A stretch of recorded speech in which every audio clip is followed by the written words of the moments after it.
As surely as night follows day, a crime like the mass killing in Florida on Wednesday brings out the liberal opportunists in the case of the shooting at Marjory Stoneman Douglas High School, though, they didn't even wait for nightfall, as the unseemly calls on social media for more gun control started literally within minutes of the news breaking. But in an interview Thursday morning with Fox News host Bill Hemmer, South Carolina Rep. Trey Gowdy had one statement that should stop the gun grabbers in their tracks. "If you can show me a law that will prevent the next mass killing, go ahead and sign me up for it," he said. And that's the brutal reality that the rabidly anti-gun left refuses to accept. There are too many questions now about the Florida shooting to draw the kind of sound conclusions needed for a serious discussion about changing laws. No one knows, for instance, what motivated the suspect, 19-year-old Nicholas Cruz, to apparently go on a murderous rampage that left 17 dead on the campus of a school he used to attend. According to an NBC report,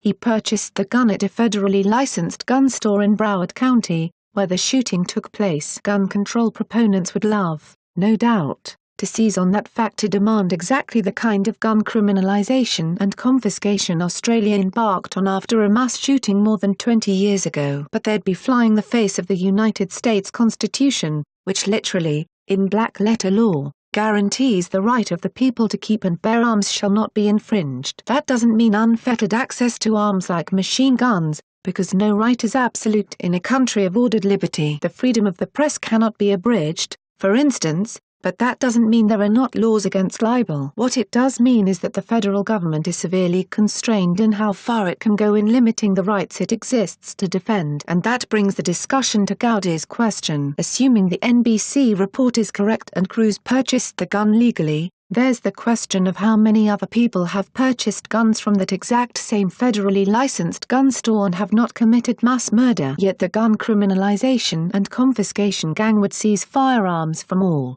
For the sake of one, most liberals and Democrats would deny that was their goal, but even if the most shameless, or honest, of the gun grabbers were to respond enthusiastically to the idea, that again brings up the question of motive. As yet, no one publicly knows what spurred this killing rampage. So no one knows what methods the killer could have employed had a firearm not been available. It bears repeating, again and again and again, that in the worst school murder in United States history, the weapon was not a firearm or firearms, but a massive amount of explosives planted by a seemingly sane member of the local school board in Bath, Michigan, in 1927. Before entering Congress, Gowdy built a reputation as a pit bull federal prosecutor. On Capitol Hill, his interrogations of reluctant, or truth-averse witnesses testifying to Congress are legendary. So the man chooses his words carefully. His statement to Hemmer was any law that could prevent the next killing deserved support. He did not say prevent the next mass shooting. No law can truly stop the evil that exists in the human heart. And crafting laws designed to try,